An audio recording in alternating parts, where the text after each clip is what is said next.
I never thought the day would come where I would have to say these words, but Exodia is tier 0.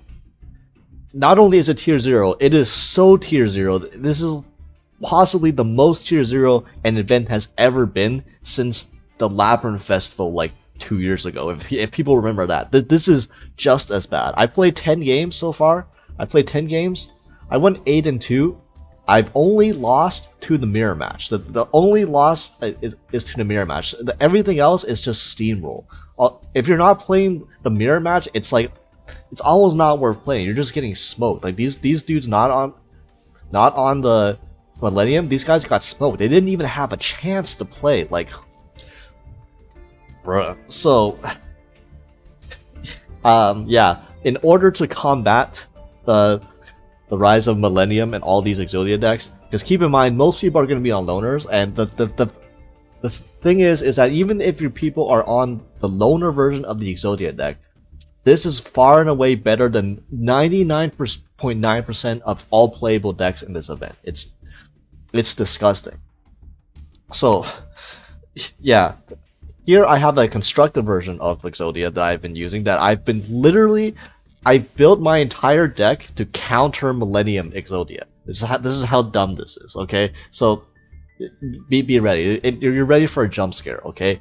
Look at this abomination, okay? This is...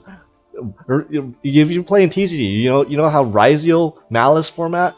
You know all these cards that see play during Raizio Malice format? Well, yeah. Welcome to Legend Anthology, where we're just as down bad as Raizio Malice format.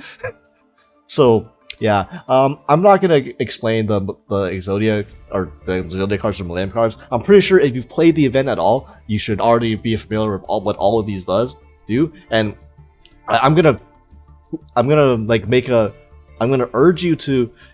You probably own Millennium cards, you probably own a Senginjin, you probably own an Unstoppable Exodia, because these are from the same pack as the Fiendsmith and the Azamina cards. And if you pulled for that pack at all, which most people have, you probably pulled a couple of these cards by accident.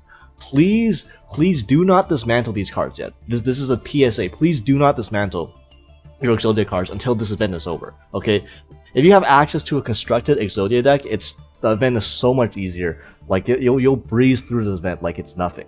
Like you just have to counter the loner deck and counter the mirror match, and you can or build your deck to counter the mirror match, and it's so free. Like dismantle these afterwards after you're done with the event. You finish with the event, you got a gem, sure, be my guest. But please do not dismantle these yet if you still have these. Okay, hold off on doing that. So yeah, why is this deck so broken? So one card, okay, all you need is one card. This card is, by the way, searchable by 15 other cards. There's 16 one-card starters in this deck. Well, okay, there's like 13 one-card starters plus Wedgie, which is like a 1.5 card starter, which this plus any monster, which, yes, you can draw, it works with Exodia. You can place a left arm for Wedgie Temple to place a Senginjin from deck, and then you have access to Ankh, and then that's full combo. And your full combo is ending on this motherfucker. The most oppressive card in the entire format.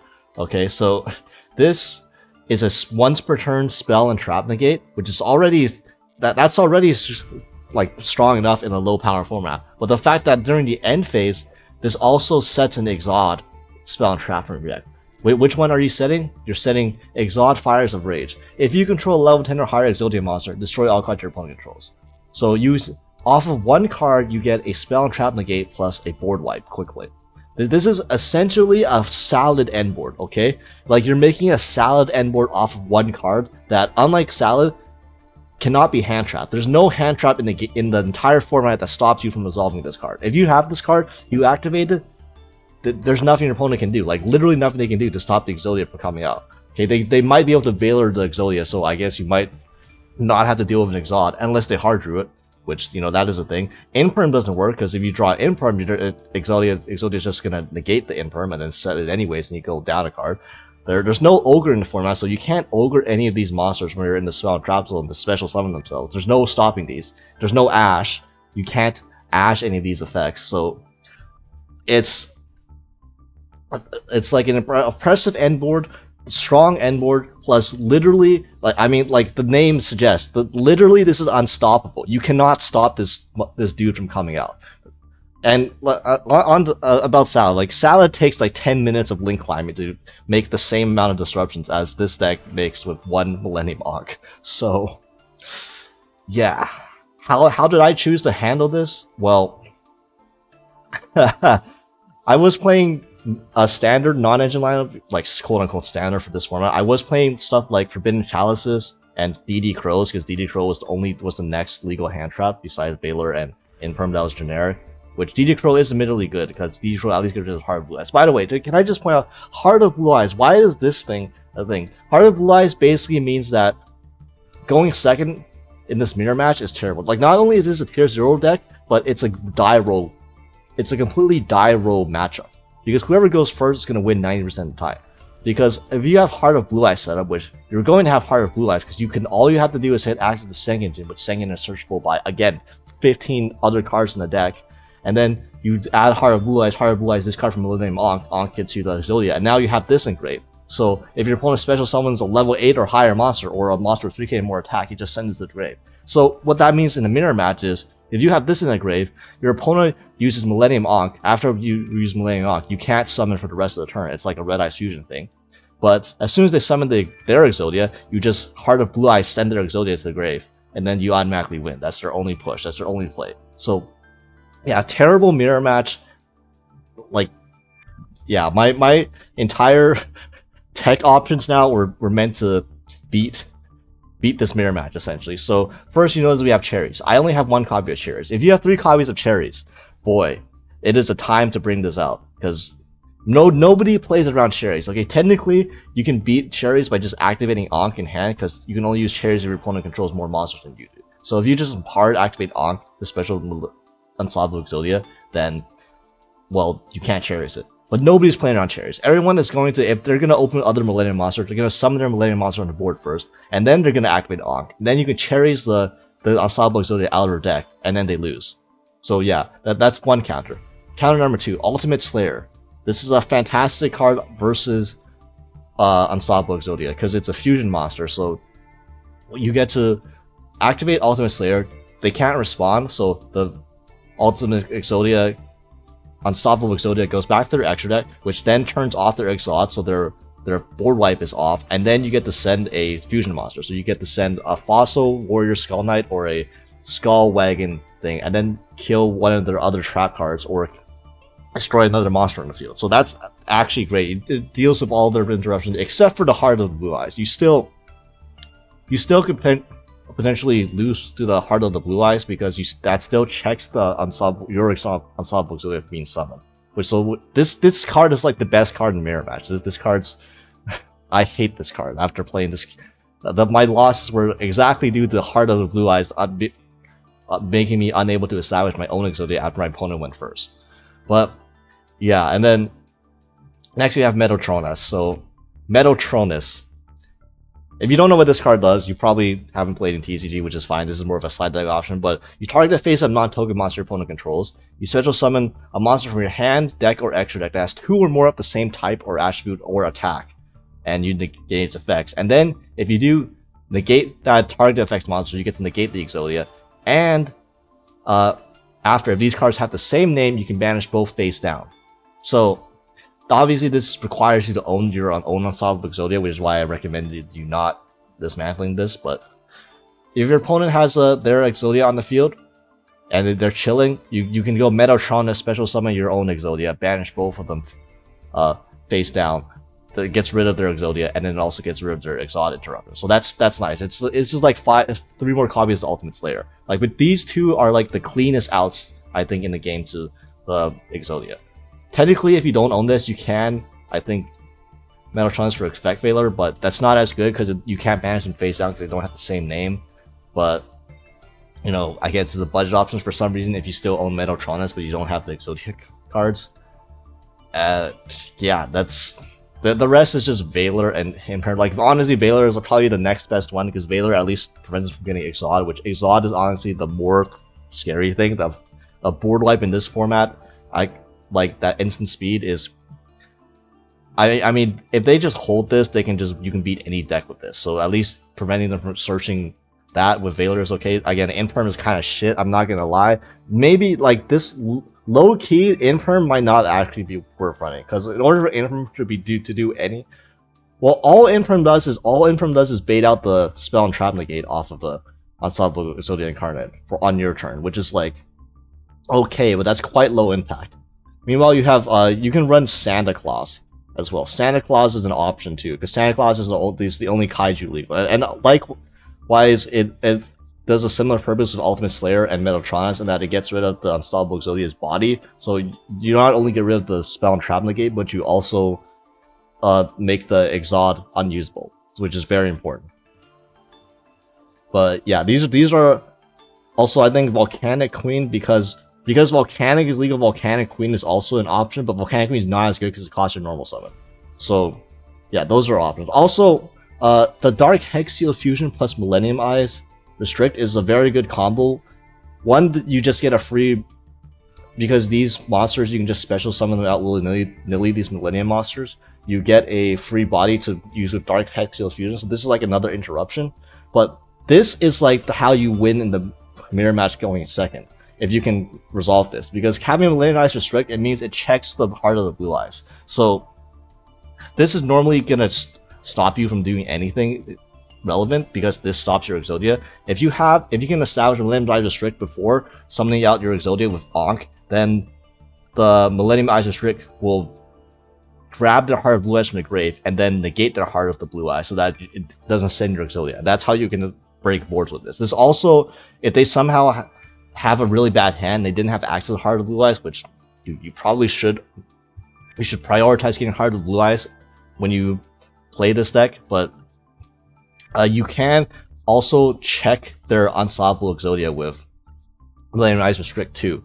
Since if they go try and negate something, you can Millennium Eyes Restrict, negate, suck up their Exodia, and then negate their Exodia, and you get to steal their Exodia too. Although that's not as foolproof, because you still have to deal with the Exod usually at that point. But the main thing is that that Millennium Eyes Restricts checks Heart of the Blue Eyes, which checks your Unstoppable Exodia. So if you have an answer to this, then your Exodia goes through.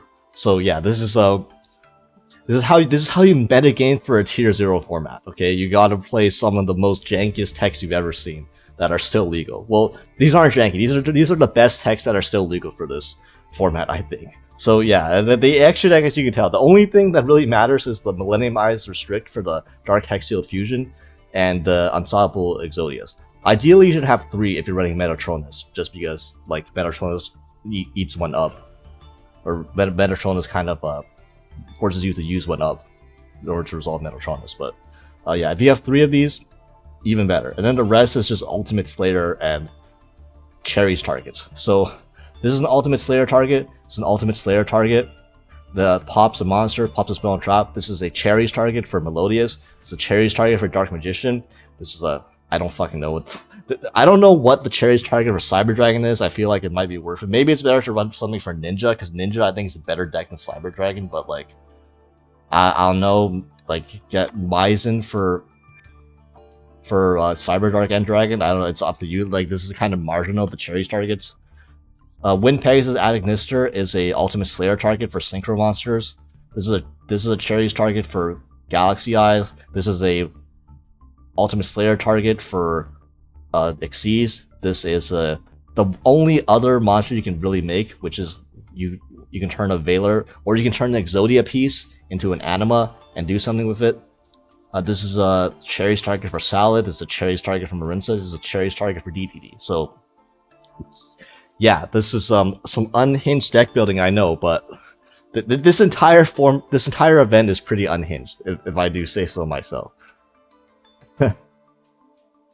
Oh yeah, another good tech, and probably one of the best budget options, because you know, my deck is kind of teched out like Cherries, Ultimate Slayer, and Metatronus. These are all URs though, and frankly, most people probably dismantled their Metatronus already from the Tenpai pack.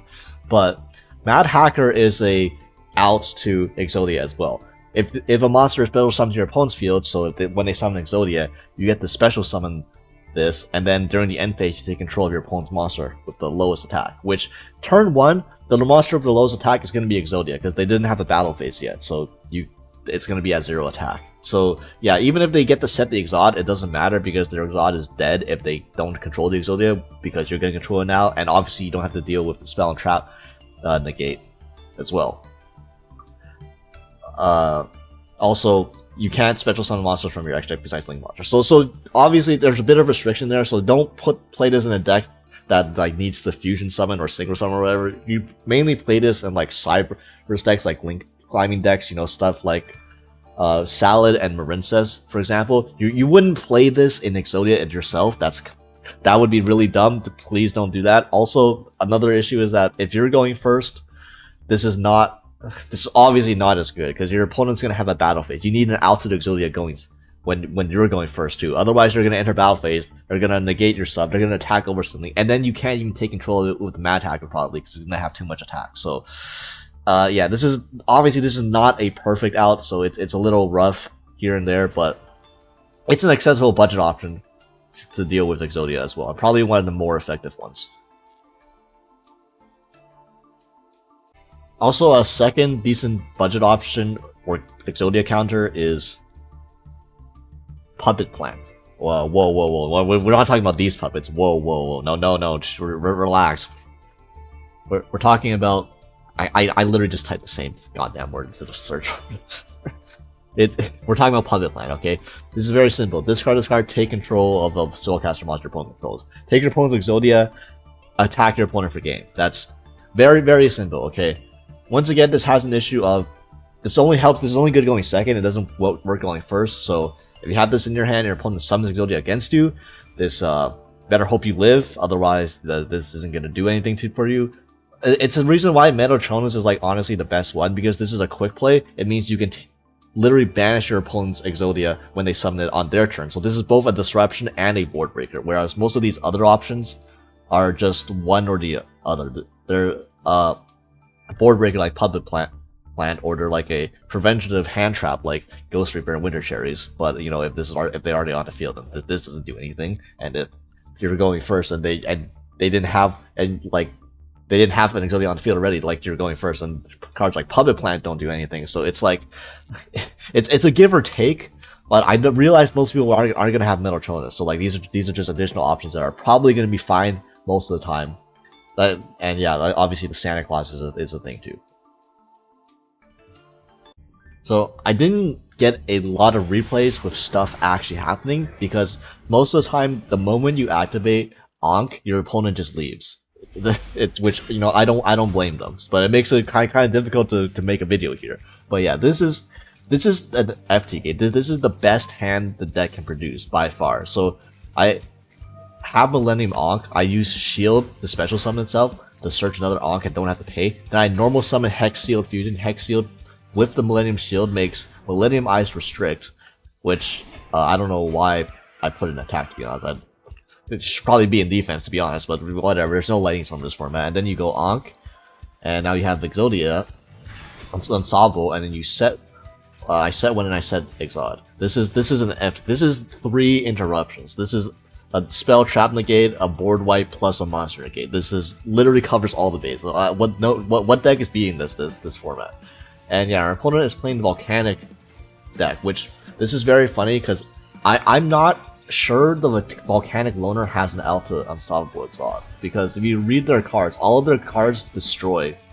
All the removal is destruction based, and the first line of text that says this card cannot be destroyed by important card effect. So yeah, I legitimately don't know if the Loner can do anything, which seems like an odd choice to make a Loner that effectively cannot do anything to another Loner. Not sure where that comes from. And then they get to summon Volcanic Emperor, and they can set a card, but Volcanic Emperor gets checked by the card of Blue Eyes. So even the Volcanic Emperor just goes away from the turn 1 setup. So yeah, this is. I feel they have no more players. I don't know. I generally don't know what this deck can do. Volcanic. But yeah, we go to the end phase where they're gonna burn themselves for more life points. They burned me for 3k, which is like, would be cool if I paid any life points. Unfortunately, I don't, and they're still 5k away. I can still pay for one more effect or 2 more effects and still be fine. Well, I guess 1 more effect, I'm gonna lose another 1k with Ensemble Exodia. But yeah, that's their win con, trying to burn me, try to hope I don't hard open Millennium Ankh and I burn myself to death, which doesn't happen. So I'm gonna set Obliterate, Blaze, and I'm gonna Exhaust wipe their field. So Obliterate Blaze, this card is not actually that good, but it's very funny, and that's why this is worth playing. So first I'm gonna take 1k, then I'm gonna Ankh for a second Unstoppable Exodia. If Unstoppable Exodia Incarnate is so good, why isn't there 2? Why isn't there Unstoppable Exodia Incarnate 2? Well, Blaze. Okay, so you activate Blaze. You give your Exodia an effect where it pops all back row, and then you place all 5 Exodia pieces onto the back row, and then it gains 2k for each of these. So, you know, that's a very necessary effect. Not really sure. I mean, I guess it's funny. That's all that matters really. This card, if you resolve this card, you get to put your opponent in a clip. Then we enter battle phase. Then Exodia gains another 2k life points because of its effect. So we do a 12k to our opponents directly. Yes, that's only time I ever got to pull that off. That's the only time a duel has ever even gotten this far after I summoned Exodia. So you know what? Thank you for staying, duelists, for my video. Alright, so this was one of my older builds before I saw the light. You notice I'm still running Chalice and stuff like that. But we bricked. Well, somehow this deck has 16 starters, and somehow we opened none of them. And we have to go set Dark Healed. This is so damn bad. Set Hex Sealed Fusion Pass. So hoping that I survive it, hoping that this lives, so that I can normal summon the second one next turn, and then make a Millennium Eyes Restrict with both of these. And yeah, that's pretty damn bad. And now my opponent unfortunately does not brick. They open Heart of the Blue Eyes into Millennium Ankh, so like immediately this is trash. So they're gonna Ankh. Don't draw one of the Exodia pieces because your opponent never draws an Exodia piece, and then they go Obliterate, which is really bad because Obliterate actually wipes out all my Stone Traps. So on resolution, I actually have to Chalice it.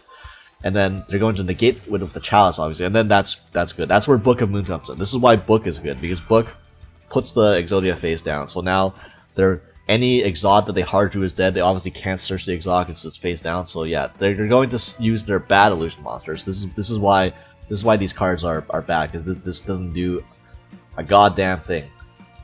You can specials and you can okay, sure, whatever. They should have, this would have saved them. So we top deck the best card in the game, the Millennium Ankh, so I'm gonna normal summon Hex Sealed, go into Millennium Eyes Restrict, and this is why Millennium Eyes Restrict is so good in the mirror. So I'm gonna summon Millennium Ankh, I'm gonna use Millennium Ankh, summon the Exodia, have to reveal 5 pieces for animation. And if you're wondering why Millennium Eyes Restrict doesn't get shuffled back from Millennium Ankh's effect, well, the reason is because this is technically a Millennium monster. Even though there's a dash, there's a hyphen next to after the M, but that doesn't count apparently. So because this is a Millennium monster, it doesn't get shoveled back. And your opponent's going to trigger Heart of Blue Eyes, and here's where Restrict comes in, where Restrict checks the Heart of Blue Eyes, which is if you have an out to the Heart of Blue Eyes, your Exodia will go through, because the Heart of Blue Eyes is the most annoying thing in the mirror match. But yeah, now they're just dead, because now I gain a life point, so I can attack one, so I can attack over this, and then enter battle phase, and then because I'm at 8k. Exodia gains 8k immediately, and that's a OTK. So yeah, this deck, if you push through your Exodia Incarnate going second, you automatically just win the game because you haven't paid any life points yet. So one direct attack is actually just game. All right, so again, I'm playing against another non-Exodia deck, and this hand is not even that good. But the opponent opens Silent Mining for Salamangreat Fire. And here's why Exodia is better than Sal at this event, because one Valor, yoink, boom. Yeah, and their turn, effectively, because Gazelle is at 1 and they don't have access to Gazelle anymore, they can't do anything more this turn. Valor versus Exodia Valor is probably the best hand shot you could draw versus Exodia, and even then, you still have to deal with those Exodia Incarnate next turn with the Spell and Trap Negate, and you also lose the hard draw Exod. So yeah, there's a difference right there. and I have Wedju Temple, and I'm gonna Wedju Temple place the head of Exodia in the back row. Special the Sengenjin, said Sengenjin adds Heart of Blue Eyes, and then discard Heart of Blue Eyes for the Millennium Ankh, and then Ankh, and then reveal the Exodia, the Forbidden One, in my spell trap zone, by the way, because this card lets you do that. And special summon Ensemble Exodia to Incarnate.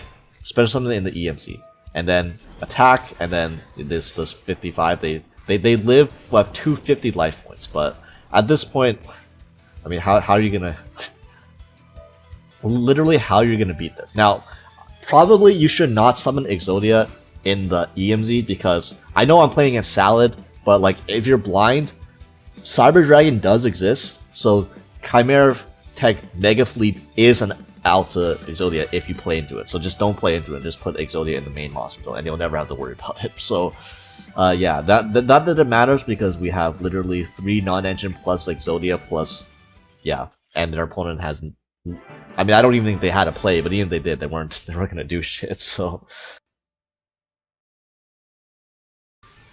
alright, so this game is a strong word to describe what happened here. I'm not showing this because I think this is funny, because as you know, our opponents went first and they're playing Dark World, so obviously you kind of expect what's going to happen.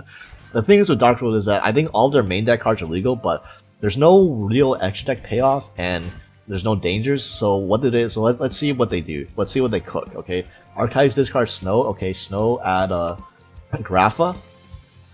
1 Day of Peace. Sick. My hand wasn't even playable. Well, okay, I had a Millennium Ankh, but that was... yeah, man, that's what happens when you play a deck that's not Millennium Exodia in this event. So yeah, hopefully you haven't dismantled all of your Millennium Exodia cards just yet, and I hope this video has helped you find some, at least a little bit of strategies or techs you can use against this tier 0 super threat of Exodia. But yeah, if you're not interested in playing Exodia, if you want to play some other decks, check out the other couple videos I made on Legend Anthology showing you all of the other best decks in this format besides Exodia that you can possibly play and can pilot to success versus Exodia occasionally, or some other budget options if you dismantle all of your Millennium cards and you don't have many options. Although frankly, if I'm gonna be honest with you, if you're on a budget and if you don't have a real deck for this event, just play the Exodia Loner. It's probably going to be better than most things you play anyways. And you know, if you hate this event, just get through it. Get the gems and dip. That's what these events are for ultimately. So yeah, thank you for watching.